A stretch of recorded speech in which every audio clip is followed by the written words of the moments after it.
আল্লাহ বলছে বান্দা হতাশ হইও না, 90 বছর পরেও যদি সমস্ত গুনাহ ছেড়ে দিয়া আমারে ওয়াদা দাও আর করবা না, চোখের এক ফোঁটা পানি ফেলে মাফ চাও, আমি বললাম আমি 90 বছর একসাথে মাফ করে দেব। মাফ, হতাশ হইও না বান্দা, ফিরে আসো, আমি তোমারে জান্নাত দিতে চাই বান্দা, তুমি নেও বান্দা নেও। ওয়াসারিউ, বান্দা দৌড়াও আমার জান্নাতের কাছে আসো, নেও বান্দা নেও।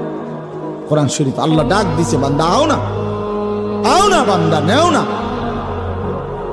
নেও বান্দা, ফিরাইয়া দিও না আমার মতো মালিকের জান্নাত।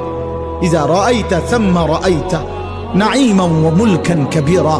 আল্লাহ বলে আমার বান্দা যখন জান্নাতে যাবে তো ঘুরে ঘুরে চোখ ফিরাইয়া ফিরাইয়া সে জান্নাত বারবার দেখবে, আরো বড় আরো বড় আরো বড়, শেষ পর্যন্ত বুঝবে তাকে এক বিশাল সাম্রাজ্য দেওয়া হয়েছে।